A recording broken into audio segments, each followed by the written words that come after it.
जय माता दी दोस्तों, आप सभी को दुर्गा अष्टमी की हार्दिक शुभकामनाएं। माता रानी की कृपा सदा सर्वदा आप सभी पर बनी रहे और माता रानी आप सभी का कल्याण करे। दोस्तों, आज की इस वीडियो में मैं बात करूंगी शारदीय नवरात्र के अष्टमी तिथि यानी कि 8वें दिन की, यानी कि नवरात्र के अष्टमी तिथि का पूजन का शुभ मुहूर्त क्या रहेगा और राहु काल का समय क्या रहेगा, नवरात्रि के अष्टमी तिथि पूजा विधि क्या रहेगी और आपको बताऊंगी कि नवरात्रि की अष्टमी तिथि माँ दुर्गा के 8वें स्वरूप यानी कि महागौरी की इस दिन पूजा आप किस प्रकार से कर सकते हैं। तो आज की इस वीडियो में मैं आप सभी को माँ महागौरी से जुड़ी हुई संपूर्ण पूजा विधि बताऊंगी और माँ महागौरी की पूजा करते समय आपको किस रंग के कपड़े पहनने चाहिए और कौन सा पुष्प महागौरी को समर्पित करना चाहिए। साथ ही माँ महागौरी का प्रिय भोग क्या रहेगा और इसके अलावा मैं बताऊंगी कि माँ महागौरी को प्रसन्न करने के लिए आपको कौन से मंत्र का जाप करना चाहिए। और यकीन मानिए ये मंत्र बहुत ही छोटा और आसान सा है जिससे कि आप माता रानी को तुरंत ही प्रसन्न कर सकते हैं। इसके अलावा माता रानी को कौन सी वो खास चीज है जो अर्पित करने से आप अपनी मनवांछित इच्छाओं को माता गौरी से पूर्ण करवा सकते हैं। और इसी के साथ माँ महागौरी की कथा भी हम सभी सुनेंगे और साथ ही साथ में नवरात्र के अष्टमी तिथि महाअष्टमी पर किए जाने वाले 2 इच्छा पूर्ति उपाय भी आप सभी से बताऊंगी जिससे कि माता रानी से आप अपनी मुंह मांगी मुराद को पूर्ण करवा सकते हैं। लेकिन वीडियो शुरू करने से पहले आप सभी से मेरा नम्र निवेदन है कि माता रानी की इस वीडियो को सबसे पहले लाइक कर दीजिए और कमेंट सेक्शन में जय माता दी जरूर ही लिखिए ताकि माता रानी की कृपा सदा सर्वदा आप सभी पर बनी रहे। तो चलिए बात कर लेते हैं नवरात्रि की अष्टमी तिथि की। तो देखिए, नवरात्रि की अष्टमी तिथि की अधिष्ठात्री देवी है माँ महागौरी, जो कि माँ भगवती का ही अष्टम स्वरूप है। माँ महागौरी ने अपनी कठिन तपस्या से गौर वर्ण प्राप्त किया था और इसलिए इन्हें गौरी के नाम से पूजा जाता है। उत्पत्ति के समय माँ महागौरी 8 वर्ष की थी, इसलिए इसी अवस्था में माँ महागौरी की पूजा करने से भक्तों की सभी मुराद भी पूर्ण होती है। आइए जान लेते हैं महागौरी से जुड़ी हुई संपूर्ण पूजा विधि और शुभ मुहूर्त के बारे में। तो देखिए, हिंदी पंचांग के अनुसार इस बार अष्टमी तिथि 29 सितंबर दिन सोमवार को शाम 4:32 से शुरू हो रही है और अष्टमी तिथि का समापन 30 सितंबर मंगलवार को शाम 6:06 पर होगा। और क्योंकि 30 सितंबर मंगलवार को सूर्योदय व्यापिनी अष्टमी तिथि है, इसलिए इसी दिन माँ महागौरी का पूजन करना उत्तम होगा और इसी दिन कन्या पूजन भी किया जाएगा। 30 सितंबर मंगलवार को ब्रह्म मुहूर्त का समय रहेगा सुबह 4:46 से 5:34 तक और सूर्योदय होगा सुबह 6:22 पर और सूर्यास्त का समय शाम 6:11 रहेगा। बात करें राहु काल की, तो राहु काल दोपहर 3 बजे से 4:30 तक रहेगा और राहु काल के दौरान हमें किसी भी प्रकार का शुभ कार्य नहीं करना चाहिए और ना ही पूजा पाठ करनी चाहिए। इस दिन शोभन योग भी बन रहा है जो कि पूरा दिन रहने वाला है और फिर देर रात 1:03 पर समाप्त होगा। माँ महागौरी की प्रातः काल पूजा मुहूर्त रहेगा सुबह 5:01 से 6:13 तक और शाम की पूजा का मुहूर्त शाम 6:08 से 7:21 तक और अष्टमी तिथि के दिन कन्या पूजन का शुभ मुहूर्त रहेगा सुबह 6:22 से लेकर दोपहर 12 बजे तक। अब बात करते हैं पूजा विधि के बारे में।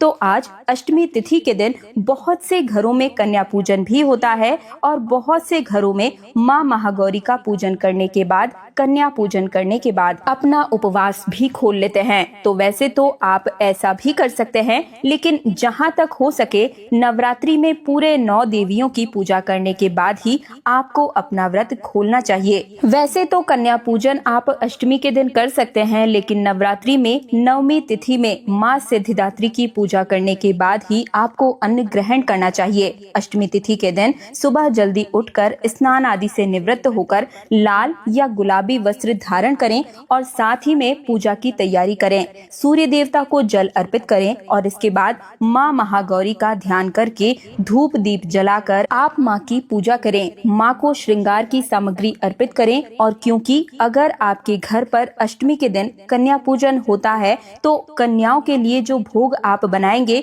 वह स्नान करके पहले ही तैयार करके रख लें, क्योंकि जब आप अग्यारी करेंगे तो वही भोग पहले अग्नि देवता देवता को अर्पित किया जाएगा, माता रानी को अर्पित किया जाएगा और इसके बाद ही कन्याओं को आप उसे प्रसाद के रूप में देंगे। माँ महागौरी की पूजा करते समय सभी नव दुर्गाओं का ध्यान करें और अपने इष्ट देवी देवताओं का भी ध्यान करें। और अगर आपने कलश या अखंड ज्योत जलाई है, यानी कि अगर आपने कलश की स्थापना की है, तो कलश में वास करने वाली सभी शुभ शक्तियों का आवाहन करें। माँ महागौरी से प्रार्थना करें कि वे आपके द्वारा की गई पूजा को स्वीकार करें। आज आप श्रद्धा से अष्टमी के लिए कन्या पूजन कर रहे हैं, तो इसके लिए भी आप पहले ही प्रार्थना कर लें कि कन्या पूजन में अगर कोई भी गलती हो जाए तो उसके लिए माँ आपको क्षमा करे। अब धूप दीप जलाकर माँ के मंत्रों का जाप करें। बीज मंत्र कुछ इस प्रकार से है: ओम ऐं ह्रीं क्लीं चामुंडाय विच्छय ओम।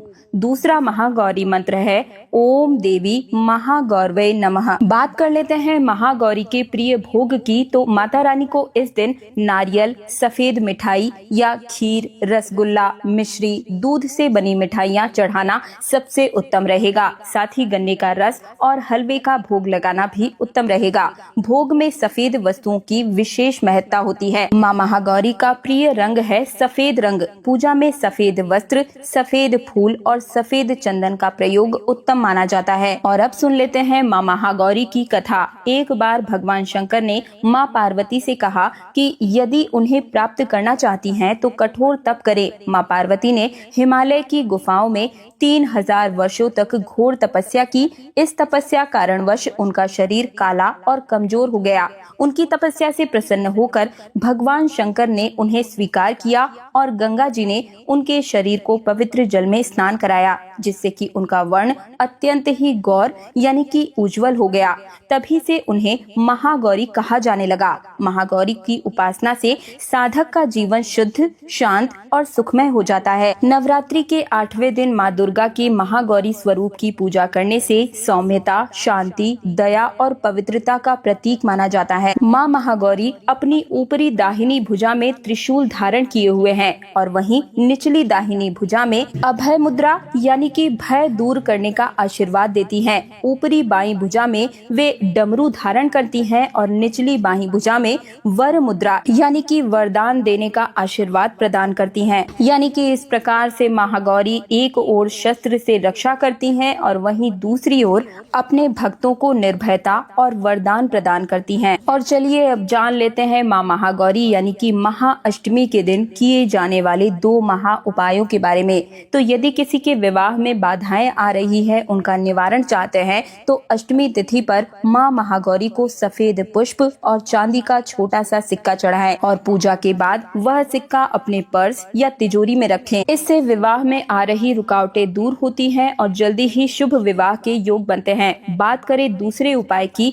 तो जो भी भक्त आर्थिक संकट या दरिद्रता से परेशान है, तो ऐसे में महागौरी के सामने दूध से बनी खीर का भोग लगाएं और फिर वह खीर कन्याओं को भी खिलाएं। साथ ही इस दिन 8 कन्याओं को सफेद रुमाल या रिबन भेंट करें। इससे मां प्रसन्न होकर घर में सुख, समृद्धि और धन की वृद्धि करती हैं। इस दिन कन्याओं को शुद्ध सात्विक भोजन कराकर माता रानी की कृपा प्राप्त आप कर सकते हैं। और अगर बात करें कलश के ऊपर रखे नारियल की, क्योंकि बहुत सी जगह पर कन्या पूजन के समय कलश के ऊपर से नारियल को हटा लिया जाता है और उसे तोड़कर प्रसाद रूप में सभी को बांटा जाता है, कन्याओं को भी बांटा जाता है। तो अगर आपके यहाँ पर यह परंपरा है तो आप भी नारियल तोड़कर कन्याओं को प्रसाद रूप में दे सकते हैं। और जिन लोगों के यहाँ ऐसा नहीं किया जाता है तो वे लोग नारियल को आसपास देवी के किसी भी मंदिर में रखकर आ जाएं या फिर बहते हुए जल में भी प्रवाहित कर सकते हैं। तो ये थी माँ महागौरी से जुड़ी हुई संपूर्ण जानकारी। माँ महागौरी के साधक